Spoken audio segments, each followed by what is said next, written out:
Notebook IAS आपकी सफलता है हमारा मिशन। हेलो दोस्तों, स्वागत है आपका आपके पसंदीदा यूट्यूब प्लेटफॉर्म नोट्सबुक आईएएस पे। दोस्तों, आज हम लोग बात करने वाले हैं एक सबसे बड़ा जो अमेंडमेंट हुआ था सीएए यानी सिटीजनशिप अमेंडमेंट एक्ट जो पारित हुआ था 2019 में, जिसका कट ऑफ डेट 2014 था, उसको अब बढ़ा के गवर्नमेंट जो है 2024 दिसंबर कर दिया गया है गवर्नमेंट के द्वारा।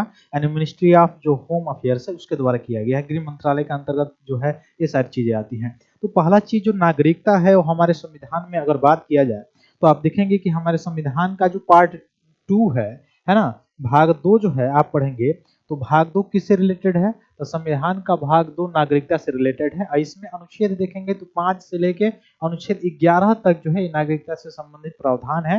अभी इवन जो है आप कह सकता है कि नागरिकता से संबंध कैसे लिया जा सकता है और नागरिकता कैसे जो है यहाँ से त्यागा जा सकता है, नागरिकता कैसे जो है समाप्त हो सकती है, इस सभी चीजों का वर्णन जो है अनुच्छेद 5 से अनुच्छेद 11 में और भाग 2 में संविधान में निहित है ना।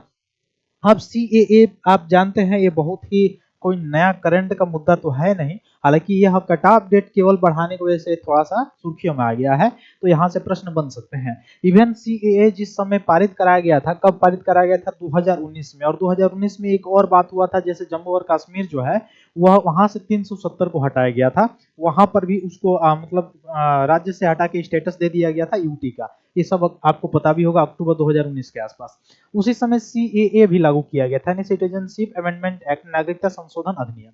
अब इसके बैकग्राउंड में अगर आप थोड़ा सा देखें तो बहुत ज्यादा बवाल भी हुआ था। इसमें आपने देखा भी होगा, कुछ ऐसा गुमराह किया गया था लोगों को, इस तरह से गुमराह किया गया था कि यह जो नागरिकता संशोधन विधेयक है या नागरिकता संशोधन जो अधिनियम आया हुआ है, यह क्या करेगा? ये भारतीय मुसलमानों को जो है बाहर निकालने के लिए ऐसा काम करेगा, लेकिन ऐसा नहीं है, यह ऐसा था भी नहीं। इसमें ऐसा कोई प्रावधान मुख्य रूप से इसमें निहित भी नहीं थे और ना ही कोई ऐसा अभी भी प्रावधान इसमें है, ठीक ना। तो इसमें ऐसा कोई प्रावधान नहीं था ना है, बल्कि एक गुमराह किया गया था किसी एक आप कह सकते हैं कि कुछ विपक्षी पार्टी जो है वह उनका भी हाथ था, कई जगह आंदोलन किए थे, जलाए गए थे, सारी चीजें हुई थी।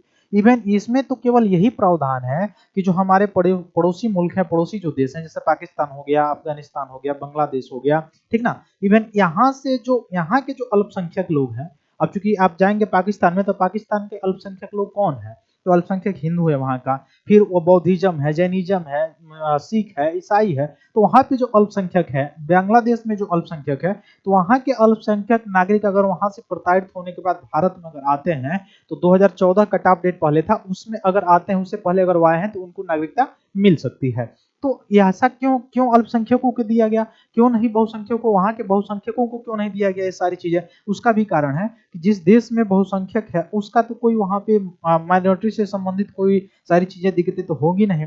अब भारत ऐसा देश है, अब भारत के पीछे का तर्क अगर आप देखेंगे तो यहाँ माइनॉरिटी जो है वो भी सुरक्षित इसीलिए क्योंकि यहाँ के बहुसंख्यक समाज भी, अगर आप और पीछे से थोड़ा सा देखते हुए चले आए तो भी आप देखेंगे कि यहाँ हमेशा से ही एक मुख्य रूप से रहा है। और क्यों रहा है, उसके पीछे भी सोशल इकोनॉमिक जो बैकग्राउंड है वो भी सबसे बड़ा जो है एक मुख्य कारक रहा है। इसमें इवन आप कह सकते हैं कि जो जहाँ के, जैसे हमारे पड़ोसी मुल्क हो गया, पाकिस्तान हो गया पड़ोसी देश, या बांग्लादेश हो गया, ठीक ना, श्रीलंका हो गया, म्यांमार हो गया, तो यहाँ पे जो अल्पसंख्यक लोग हैं, वहाँ के अल्पसंख्यक लोग क्या होते हैं, हमेशा देखते हैं आप लोग कि वहाँ पे जो अल्पसंख्यक है वो हमेशा प्रताड़ित होते रहते हैं। तो उनको नागरिकता देने से संबंधित, वो वहां से हटना चाहते हैं या आना चाहते हैं, भारत के नागरिक बनना चाहते हैं, तो उनको नागरिकता से संबंधित यानी नागरिकता देने से संबंधित जो है इसमें प्रावधान किए गए थे। तो उसी का कट ऑफ डेट जो था वो 2014 था। अब उसको बढ़ा के गवर्नमेंट जो है दिसंबर 2024 कर दिया है। तो इस पे बवाल एक काटा गया था कि नहीं, यहाँ के जो मुस्लिम लोग हैं उनको बाहर यहाँ से निकाल दिया जाएगा, ऐसा कोई प्रावधान इसमें न था न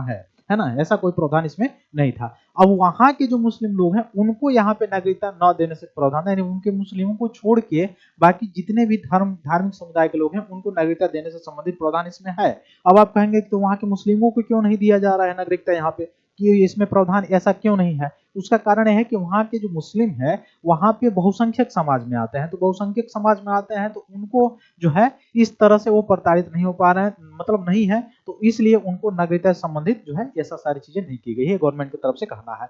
तो देखिए हम लोग देखते हैं आगे, तो इकोनॉमिक टाइम्स में भी ये कहा गया है, रिव्यू दिया गया है, 2024 दिसंबर बढ़ा दिया गया है, दिसंबर 2024। इवन आप देखेंगे इसमें किनको किनको नागरिकता देने से संबंधित प्रावधान था, हिंदूज हो गए, सिख हो गए, जैन हो गए, है ना, अफगानिस्तान, बांग्लादेश और पाकिस्तान से जो भारत में आए हैं वो 2024 जो है दिसंबर तक अलाउड किया गया है, अलाउड टू बी स्टे। एक मिनिस्ट्री ऑफ हेल्थ आप कह सकते हैं कि होम अफेयर्स के तहत यह दिया गया है। तो पासपोर्ट वगैरह ये सारी चीजें जो बनाई जाती हैं ये होम अफेयर्स के तहत जो है जारी किया जाता है, मिनिस्ट्री यानी गृह मंत्रालय के तहत। और बीपीएससी की अगर आप टेस्ट सीरीज ज्वाइन करना चाहते हैं ऑफलाइन या ऑनलाइन तो आप आसानी से जुड़ सकते हैं। ऑफलाइन ज्वाइन करना चाहते हैं तो दिए गए नंबर पे कांटेक्ट कर सकते हैं। अगर ऑनलाइन ज्वाइन करना चाहते हैं तो प्ले स्टोर पे जाइए और the notebook edu for all अगर आप सर्च करेंगे तो हमारा ऐप आ जाएगा, वहां पे आप डाउनलोड करेंगे, डाउनलोड करके इंस्टॉल करके जब अपने नंबर से रजिस्टर करेंगे तो आपको सारे कोर्सेज वहां पे देखने को मिल जाएंगे। आप आसानी से इस सभी कोर्सों को जो भी आपको परचेज करना है, चाहे टेस्ट सीरीज हो चाहे कोई भी अनदर कोर्स हो, आप आसानी से परचेज कर सकते हैं।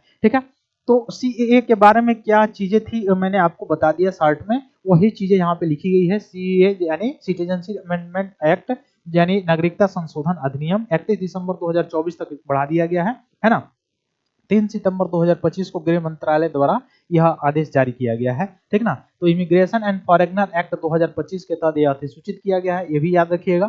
तो कट ऑफ जो है 2014 तक था, ये मैंने पहले ही बताया आपको। अब जो है 2014 से 2024 के बीच भारत अगर बचने की कोशिश की है तो उन्हें भी सीएए के तहत राहत और नागरिकता के आवेदन का अवसर मिल सकेगा, यह इसमें प्रावधान किया गया है। पहले सीमा क्या था, 2014 था, अब उसको बढ़ा के 2024 दिसंबर कर दिया गया है। ठीक ना, एक्ट क्या है, इमिग्रेशन एंड फॉरेनर एक्ट 2025 जारी किया गया है, इसके तहत ये सारी चीजें दी गई है, छूट दी गई है। वैध प्रवासन दस्तावेज में अगर देखेंगे तो कौन कौन शरणार्थी के रूप में, अभी मैंने बताया कि वहां के जो अल्पसंख्यक लोग हैं जैसे हिंदू हो गए, सिख हो गए, बौद्ध, जैन, पारसी और ईसाई, ये भारत में प्रवेश किए हों 31 दिसंबर 2024 तक, तो उनको पासपोर्ट वीजा अगर उनके पास ना हो या वैधता समाप्त हो चुकी हो तो उन्हें कानूनी रूप से देश में रहने की अनुमति दे दी गई है, या वह चाहे तो नागरिकता ले भी सकते हैं। ठीक है, वो उनके ऊपर है। ठीक ना, सीएए के दायरे में विस्तार अगर देखा जाए तो कट ऑफ समुदाय को बढ़ा दी गई है। इसमें सूची में जो शामिल किया गया था कौन कौन लोग थे, हिंदू, सिख, बौद्ध, जैन, पारसी और ईसाई जो पड़ोसी देशों से आते हैं। ठीक है, ये मैंने बता ही दिया आपको, ये सारी चीजें मैं बताया। ये हालांकि विवादास्पद रहा, ये सारी चीजें इसके बारे में मैंने बताया। ठीक ना, तो वहां पे जो धार्मिक अल्पसंख्यक हैं वह मुख्य रूप से 2024 तक अगर दिसंबर तक आ रहे हैं तो वह मुख्य रूप से उनको क्या किया जा सकता है, ये सारी चीजें मिल सकती हैं। ठीक ना, तो ये चीजों को याद रखिएगा, यह नया अमेंडमेंट जो हुआ है इसमें। ठीक ना, कौन सा मंत्रालय, गृह मंत्रालय। ठीक ना, फिर मिलते हैं हम लोग अपनी अगली क्लास में, तब तक के लिए बहुत बहुत धन्यवाद दोस्तों, जय हिंद। हेलो दोस्तों, नोट्सबुक आईएएस आपकी सफलता है हमारा मिशन के तहत लाया है बेहतरीन टेस्ट सीरीज का कलेक्शन, जिसमें यूपीएससी और स्टेट पीसीएस के प्रीलिम्स और मेंस के टेस्ट सीरीज उपलब्ध है, वो भी लोएस्ट प्राइस में। तो आप आज ही अपनी सफलता की दिशा में आगे बढ़ने के लिए हमारे टेस्ट सीरीज सेंटर दिल्ली के मुखर्जी नगर और प्रयागराज के सिविल लाइंस के सेंटर पर जाकर टेस्ट सीरीज परचेस कर सकते हैं। आप अगर ऑनलाइन टेस्ट देना चाहते हैं तो आप डिस्क्रिप्शन में दिए गए लिंक द्वारा आप हमारे ऐप को प्ले स्टोर के माध्यम से डाउनलोड कर ऑनलाइन टेस्ट सीरीज परचेस करें और अपनी तैयारी को और मजबूत बनाएं। अन्य जानकारी के लिए आप दिए गए नंबर पर कॉल भी कर सकते हैं।